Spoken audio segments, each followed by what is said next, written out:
We are on Parak Yud Beis Pasuk Yud Ches, and the pasuk says like this: Parak Yud Beis Pasuk Yud Ches.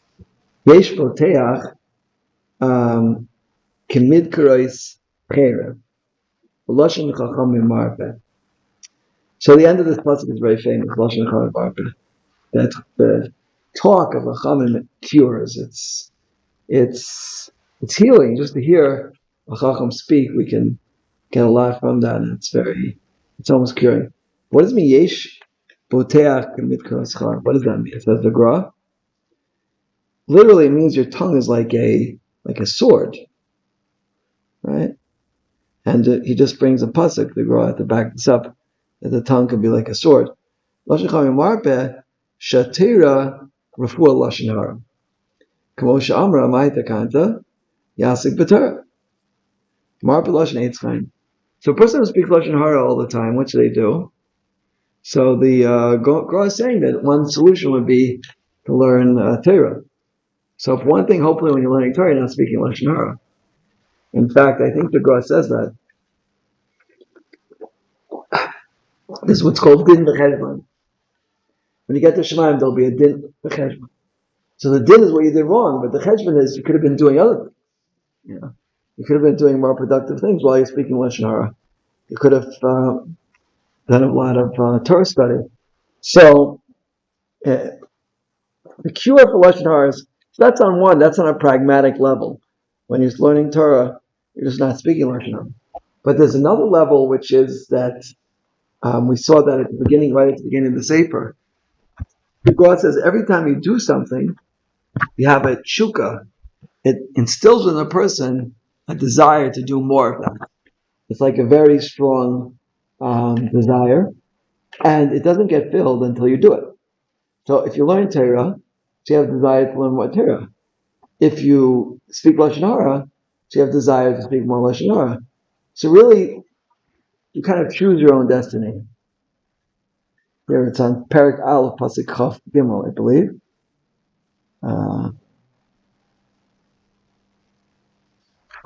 He says here, Abielachem Ruchi, right? He says like this, Ki aruchan lo nochel v'lo shoket ad shidaber divilatzin. It's talking about somebody who is, there are four categories of people who won't see the Shekhinah. And that's the people who lie, people say Lashon Hara, the people who flatter, and the people who speak Latzanis.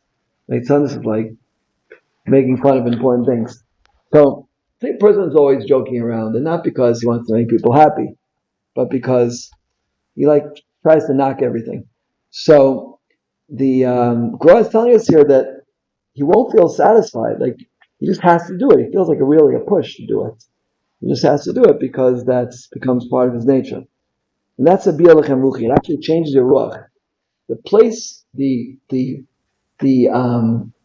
life force, which is speech and passion, is the ruach. Right? And a bi'alachem ruchi, the deeper meaning of that is that the more you do something, the more you have a ruach for that, the more you have a passion for that thing. So if you're always speaking Leitzanis, it becomes like habitual. You have to do it more and more and more. So you get a ruach for Leitzanis. If you're always speaking Torah, so you get a ruach for Torah, and that becomes a need. So that's a good thing. So that's what the Gemara is telling us here, that Eitz Chaim, where's the Lashon here? Right, Marpa Lashon Eitz Chaim. The Torah really cures a person from Lashon Hara, and some people have it really hard. Every time you speak to them, it's Lashon Hara, and the truth is that could even be people who are Talmidei Chachamim who are speaking Lashon Hara because no matter how much they learn, but if they don't stop the Lashon Hara, so it creates a ruach within them to keep doing it. But that's the end of the pasuk. What about the beginning of the pasuk? Another Yesh Boteach Sheshnei Inyan Mochichin. There's two types of people who give tochacha. There's a guy who came into the call very late today, so I called him over and I said, I'm trying to do a certain favor for you. He said, oh yeah, thank you very much. I said, And by the way, like you're an hour and a half late. So I used to tell the guys in the call, I said, unless you're dead, you should come in on time. That's what I would tell them. And then I was told that for this generation, that's not the right way to speak. The Novominsker Rebbe was here for Shabbos, and I asked him, I said, what's the Rebbe think about this? He said, Kihu Chayenu, right? It's our life. Yeah. So on one hand, it's good, but you have to see if it really works, Not everybody enjoys that type of communication.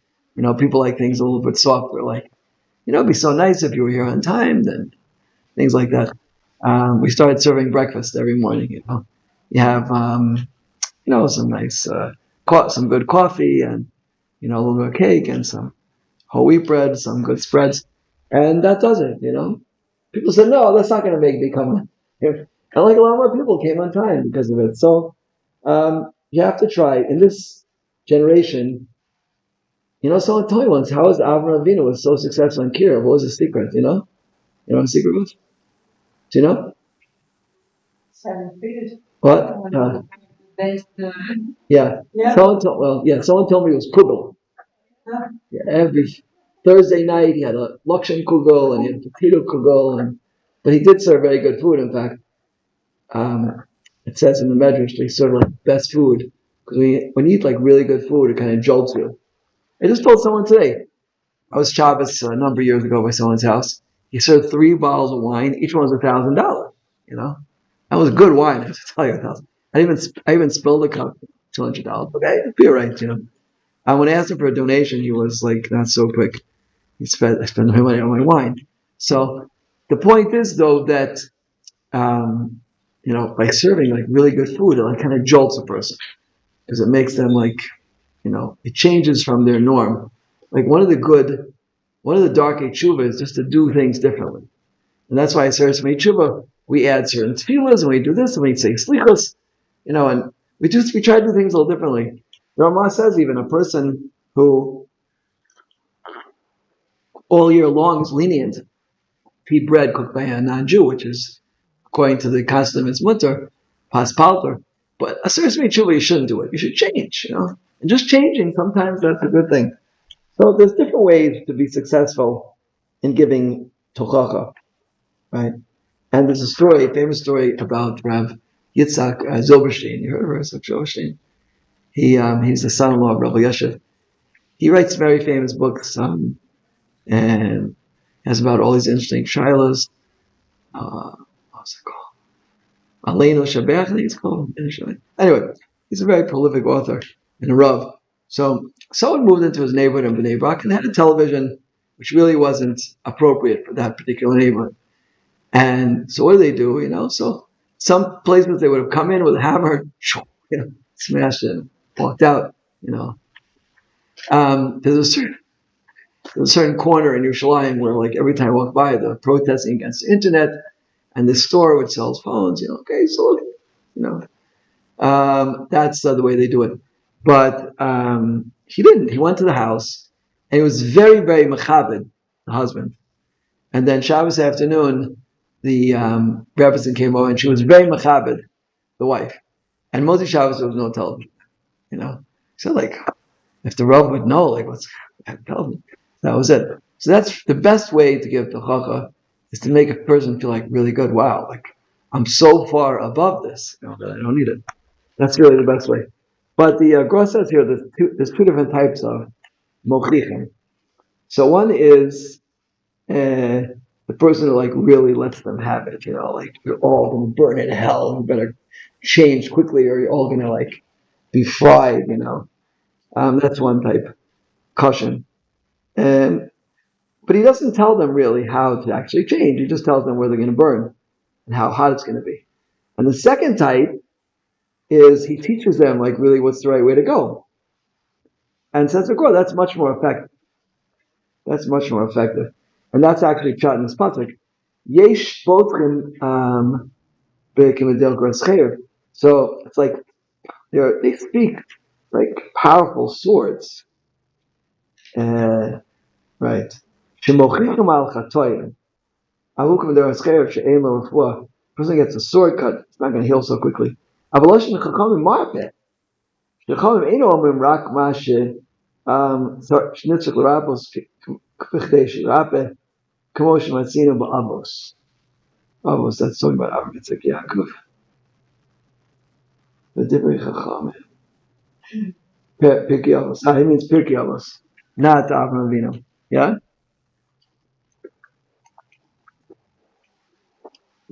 So, those are the two options. What do you think works better? What do you think? I think it's up to Yeah, that's for sure. So, let's be careful. I told you I had a Rebbe. Every single year he called me an idiot. For years.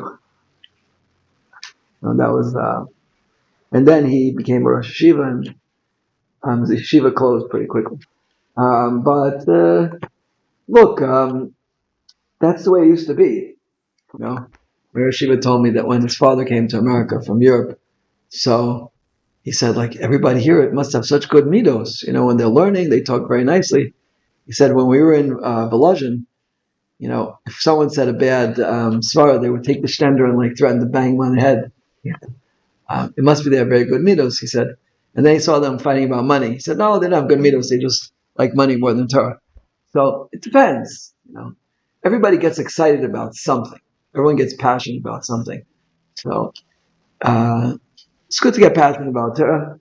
But you just have to be careful how you treat people, because today you could really destroy someone by being too strong. Okay, so we'll leave it at that, and everybody can take it as they'll understand it. Let's go on and drop there. Very famous pasuk here. Sfas emes tikun la'ad, va'ad argia lashon sheker. Sfas emes, famous sefer, one of the most famous Hasidic Shashram, called Sfas emes, the lips of truth. Beautiful name, lips of truth. Tikun la'ad, they'll stand forever. Va'ad argia lashon sheker, but somebody who lies, it's not going to last too long. It's going to be like this. Va'ad argia lashon sheker. Lashon sheker will not stick around too long. Right. Says the Gra like this. Sfas emes tikun la'ad. So what's Sfas and what's Lashon? What's the difference between the two? We've had this before. So Sfas hu advarim shemidabrim in a safalachot. Those are things which are external. There are things which are more superficial things. For Lashon or Ikar Hadvar, but Lashon is really something with token, something with importance. So here's the big Kiddush in the Gra saying, in this pasuk. If it's Svas Emes, Afilu Svas, Mashadirim in a Safalachotz, Vein Kvanas Veikros, Avzeh Tichama. Right? Even something which is the most superficial thing you could possibly imagine, if it's emes, it's emes. I remember Rebbe said once, there were very few svarim that the Vilna Gaon gave a haskama to, gave an approbation to. Can you make me another tea? I'm sorry to bother. Maybe a different type, maybe. Whatever comes up, as long as no caffeine. So, I think the Vilna Gaon only gave maybe 3 haskamas, if that's correct. And one time, someone came around with a siddur. He had a siddur, and he asked the Vilna Gaon for haskama. So the Vilna Gaon said, "Tell me something it says in this siddur." So he told him the first commentary that he wrote was, "Why does Shachris start? Thank you. Why does Shachris start with Adon Olam?" Right? Most people don't say that, but at the beginning of the siddur, lo and behold, if you open it up, you'll see there Adon Olam. And he answered because Avram Avinu was established Tefillah Shachris, and the Gemara in Brachos says, thank you very much. The Gemara in Brachos says the first person to call Hashem Adon was Avram Avinu, right?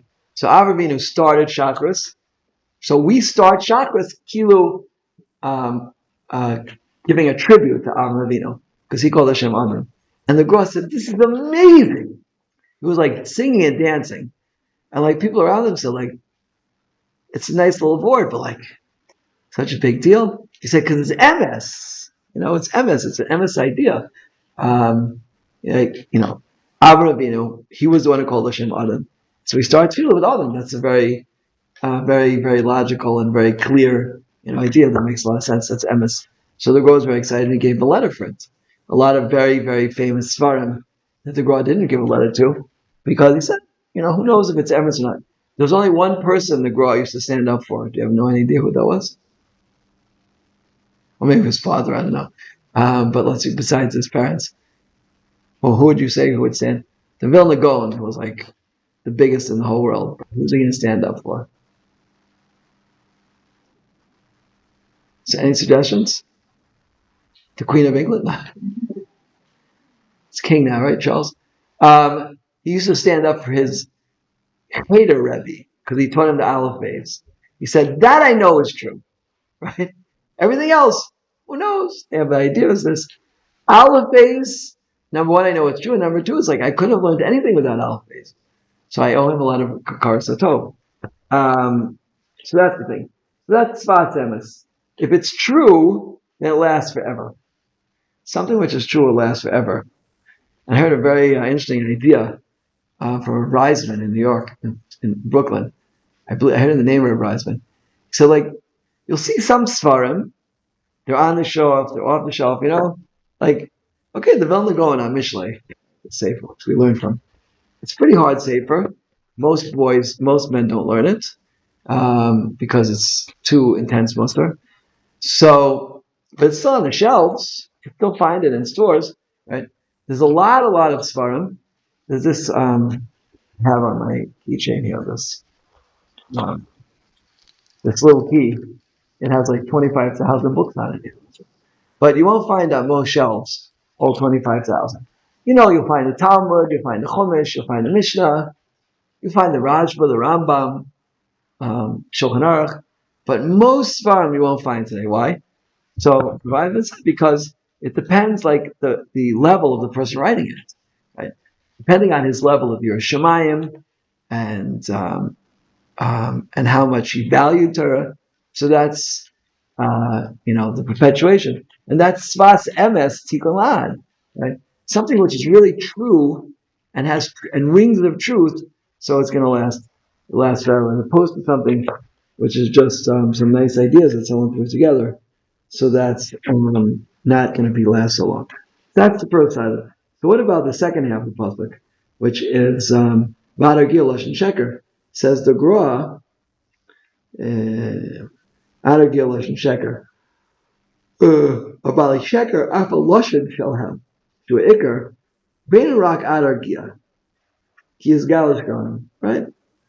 One lie after another, right? The Gemara says Sheker Ein La Raglayim. All letters of Sheker are positioned such a way they only have one leg and they can't stand up. But Emes lasts forever. So there. Okay. Let's do one more pasuk here. Mirma b'leiv ish chor shira lioti shalom simcha.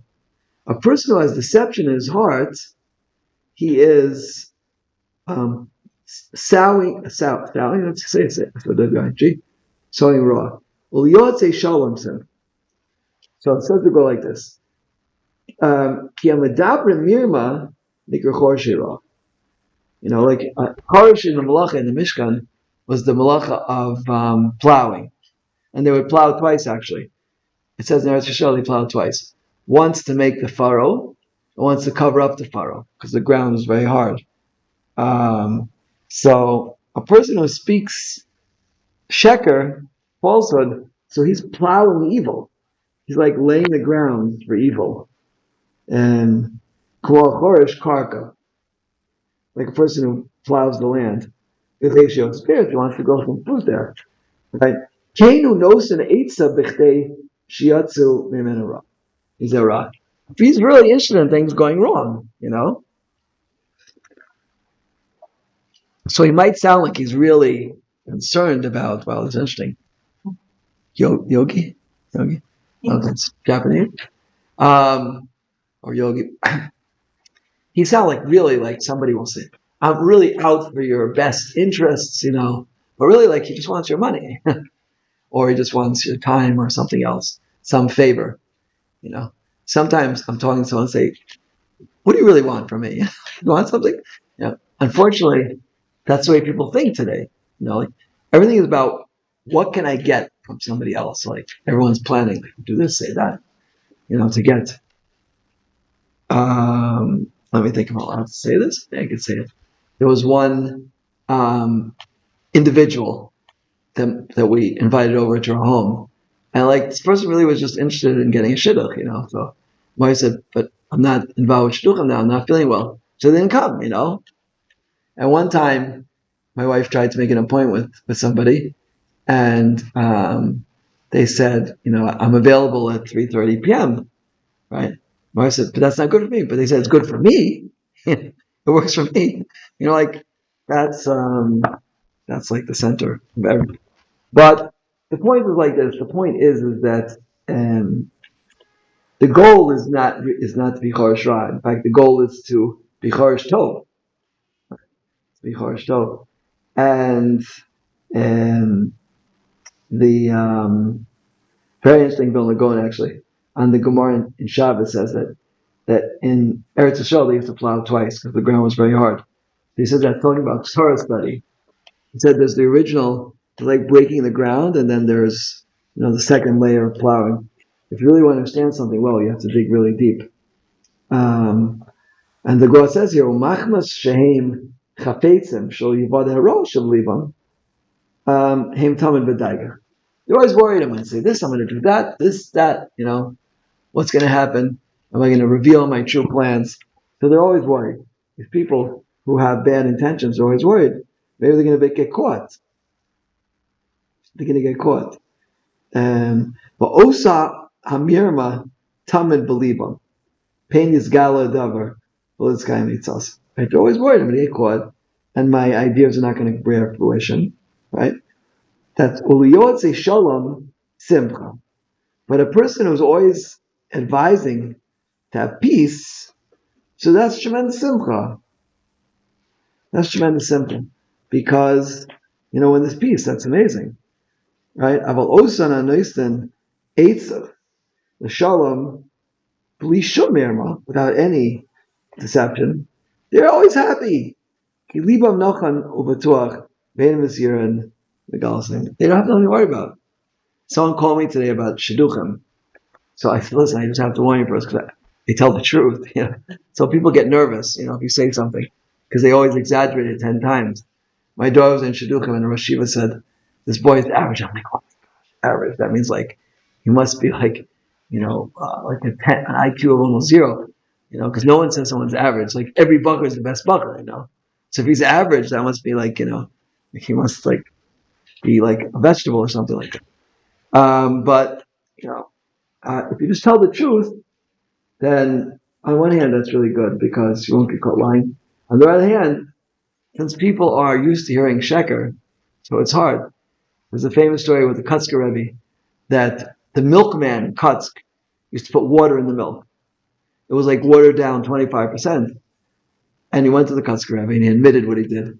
The Kutzker Rebbe said, that's stealing. You can't do that.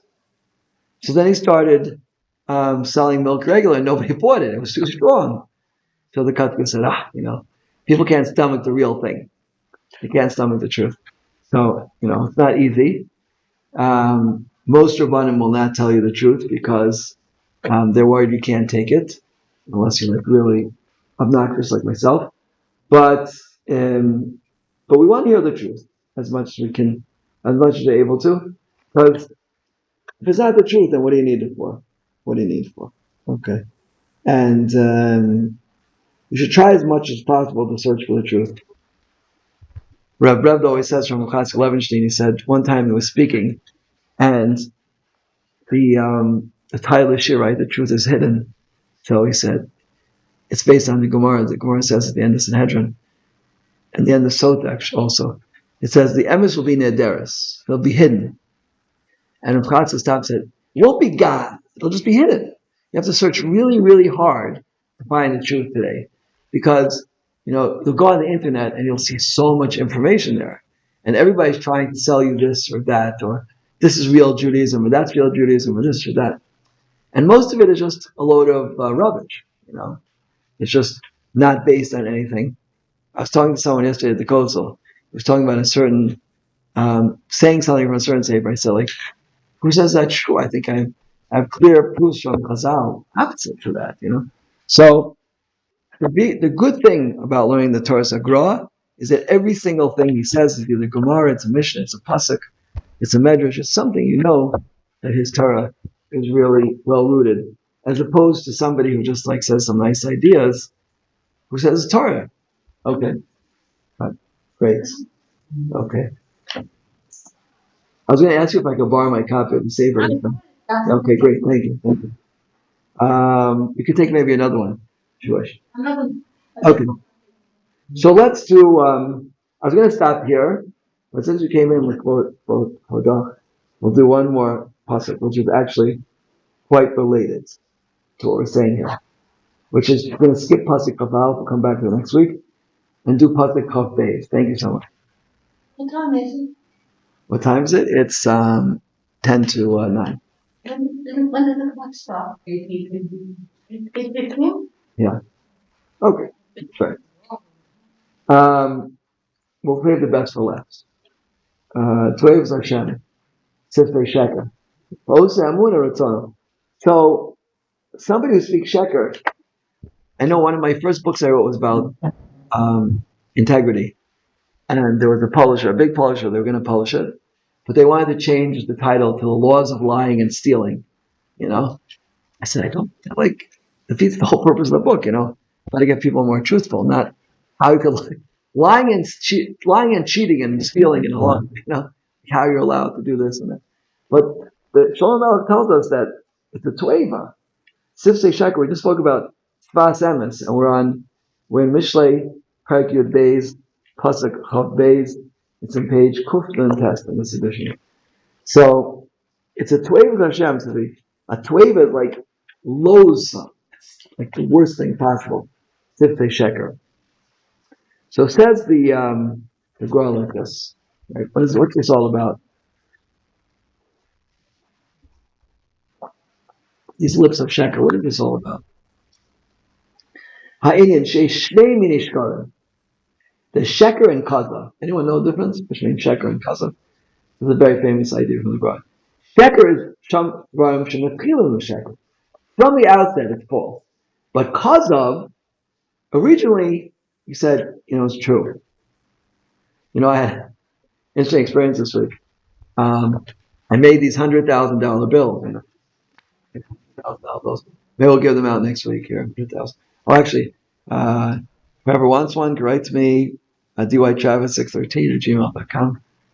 $100,000 bills. They are. It says in here, we trust. It's in order we should know the importance. Mitzvahs are worth much more than money.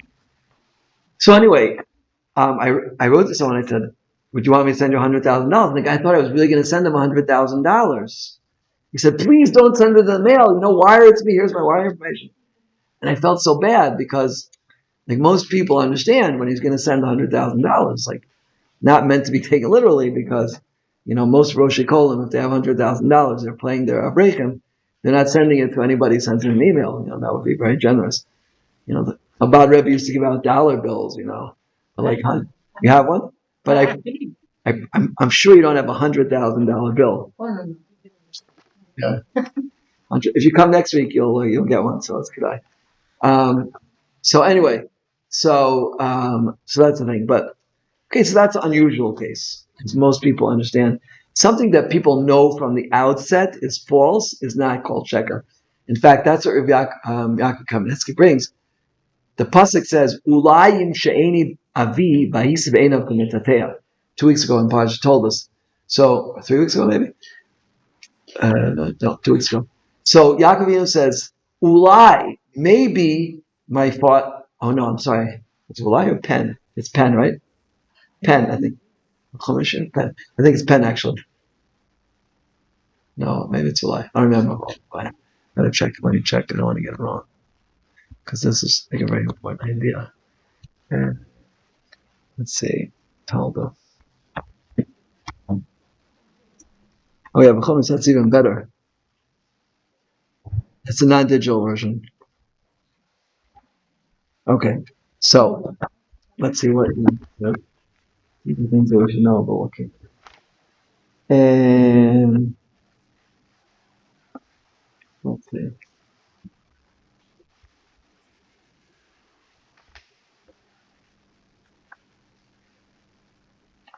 Here, my songs are real good. Yom Yaakov Rivka. Imo, and he said, Ulai, right, I was right the first time. Ulayim Sheni Avivi, so Enam Kementoteach. So, Rav Yaakov Kanetsky points out, Ulai means that he wanted it to happen. Ulai, right? Pen is when you don't want something to happen, you say pen, peinun.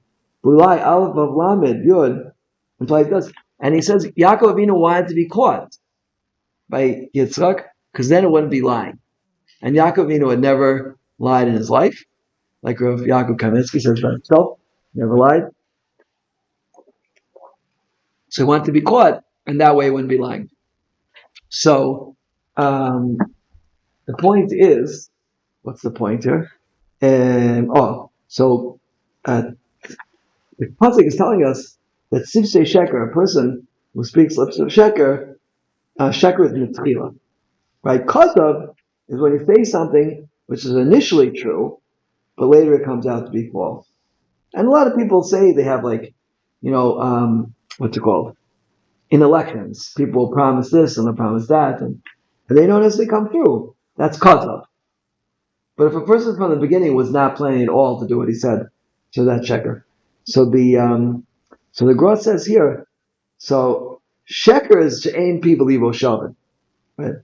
Like we said before, there's two lips. We say every day at the end of Shemon Esrei, we say Elokai Netzor L'Shon Chamira, Shvasechem Midar Mirma. So the Gross says, why is it L'Shon Chamira, Shvasechem Mirma? Because the lips are two, and that's duplicity, right? The heart and the mouth are different, right? Ra is like straight, like I really don't like you. That's Ra, right? We say, oh, I really like you, but you don't, and that's mirma, that's duplicity. That's ein pi v'shil shavan sivs sheker. But osa amunas ritzono, aval ein nikra makayim ritzono yisparach al makayim machshav ve'amuna. Right? Who would pnim in salev u'matzasa is levava naman lefanecha. It has to be like in your tok inside, and that's the famous. The Gemara says that who was Rav Safra? Someone wanted to buy something from Rav Safra, and he was busy saying Shema, and he just went up and up and up and up in the price. And when Safra finished, he said, "I'm going to give it to the lower price." So why? Because when you said it the first time, I decided I was going to take that offer. I couldn't speak. I was in the middle of Shema, right? But since I decided in my heart I'm going to take it, I'm not going to take more money. And this is a very, very high level, very, very high level. Because most of us are like, so what? You didn't hear it, right? But this is somebody who's truly truthful with yourself. Then if you have a thought, then you keep it. You don't change it. Yeah. You have to know how to apply that. Halach l'maisa. If you decide that you're going to eat 10 slices of pizza, that's right. You can have 9 or 8 or even 2 or 1. But if it's something which is significant, then you're not necessarily going to change it. And that is the. And so basically we did 4 episodes today, and all of them really have the same idea in common, is that the ultimate way that a Jew should live is life of integrity and truth, and to be truthful as possible, and just such a more pleasant life. Some people, their whole life is just one big lie, and they're just lying out of their teeth, and everything that comes out of their mouth is a lie. They just, incredible idea. I think we mentioned this before for the Brisker Rav. And the pasuk says, "In patel tipatel," right? The pasuk in Navi and Shmuel. In patel, when someone twisted, you have to go twisted. That's Brisker because they don't understand. If you talk to them straight, they will have no idea what you're talking about. You have to, and that's why Yaakov Avinu is Mr. MS. Yeah, but when he says, "Love," and I'm your brother in deception. Two could play at that game. So and how could Yaakov Avinu do it? He's the foundation, the pillar of truth in this world. And the idea is that when you're doing something so crooked, that's the truth. Like that's the only language they understand, right? But a person who really lives a life of truth, like the most important thing to him in life is truth, then that person will go very, very far, right? In their ideologies and their accomplishments. in their connection to Hashem. It says Divri Sheker Yichavin Keneged Eina. Right? Hashem, somebody who says Sheker, he's not Makabel Pnei Shechina. Someone who lies, so he doesn't get into the inner chamber of Hashem. Someone who lies, someone who says Lashon Hara, flatters, or someone who makes fun of Hashem's creations. Those four individuals, they don't even they don't get an audience with the king, right? Because Hashem despises that. He loathes it. He doesn't want to speak to you because it's disgusting to him. Somebody who speaks Sheker, and they bring a proof actually from Sarah Imenu, right? Sarah Imenu, when she laughed when she was told she was going to have a child, and when Hashem said Lama Sachakta, she denied it, and the malachim went away, right? Because the Sfarim say that can't even take for a second to be in the presence of something which is not complete truth. So the more we could integrate our lives with truth and try to be as careful as possible to always say the truth and not to bend the truth and to be exact in the truth. So we're going to have happier lives and be closer to HaKadosh Baruch Hu, well, the Shekhinah in our homes. And that's really the main thing. And it's important what we read also, like there's some newspapers where they asked Rabbi Yaakov Kamenetsky about a certain newspaper. Can you bring in the bathroom? He said, can you bring it out of the bathroom? That's the question. Yeah. So, like all the news that's not fit to print, which one I'm talking about. And there was a certain alon, they give out in shuls. Rav Nachman Bomi say, they're all good except for one, and we all know which one that is. He didn't mention it by name. But the point is, that some of them are just so far away. Where do they get these ideas from? It's really, really interesting that they're saying just such garbage. So what can you do? Because as we said at the beginning of this year, when a person starts getting used to sheker, to falsehood, it just becomes habitual by them, and then everything they do is shaped by it. Everything they do is shaped by it. So this is something we really have to be careful. The ikar foundation of serving Hashem is truth. Right? And Karv Hashem l'chol krav. Hashem is close to anyone who calls him. L'kol asher yikov emes. But it has to be with emes. It has to be with truth. And a person who speaks the truth and talks to Hashem with truth. And how far does that go? I gave a shiur. I was coronated today, actually. I was coronated. I got a crown on my tooth. So that makes me a king of my teeth. So it's made out of diamond, actually. It's a new sheath and crowns made out of diamonds. So what? So why was I telling you that about the crown? Oh yes, because I got this all of a sudden just this tremendous pain in my tooth. It was like on a scale of 1 to 10, it was like 100. And so I got this really strong painkiller. Friday night, right before Shabbos, I felt fine. I said, you know what? I won't take the painkiller. I sit down to eat, wham, that's really intense pain. And I said, I just can't thank Hashem for this pain. And someone wrote back to me a really strong letter. Rabbi Travis, you gave 1,300 shirim and thank Hashem when things look bad. What? You can't thank Hashem for some pain? What's wrong with you? I said, no, you're making a mistake. Because when you dive into Hashem, it has to be truthful. And I believe that most people who are suffering really, really, really intense pain, I'm sure they're some very righteous, exceptional individuals. But it's hard to thank Hashem. I can't dive properly. I can't think. I can't function. It's just debilitating. Right? Okay, you can accept it. You say, Kol ma David Rahman L'Tov, but to thank Hashem for the pain, to me, that's complete sheker. Right? And we see from Daniel and from Yirmiyah, we said, they didn't say Gadol Givu V'Nera. They stopped calling Hashem great because they didn't see it, right? If you don't experience something, you're not allowed to daven for it. And if you do, then you're a shakal, and your tefillos are disgusting to Hashem. Yeah?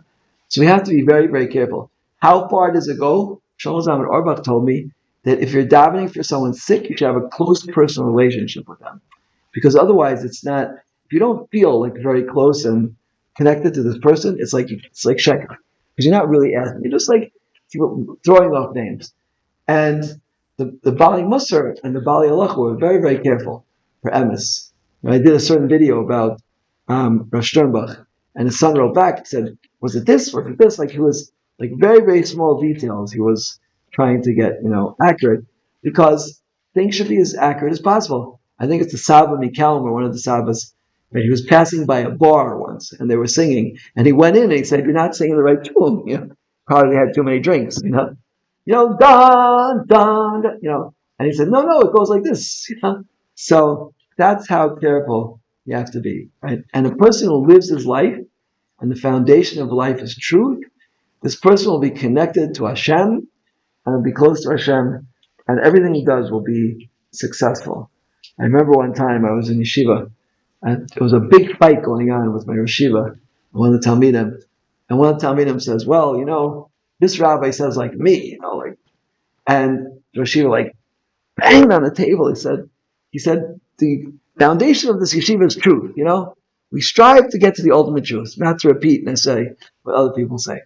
And that's it. If you strive that everything in your life should be completely truthful, then you'll be very, very close to Hashem, and you'll have the greatest hatzlacha, bracha, and siyata d'shmaya. So let's all shoot for that, because that's what it says. Spas emes, tikkun la'at. Yeah. And you go into almost every Jewish household today, there's a spas emes. Why? Because he served Hashem with truth. And I think his son was called the Imri Emes, the Rebbe's of Ger. They were Emes was a big thing. They were descendants of Kutsk.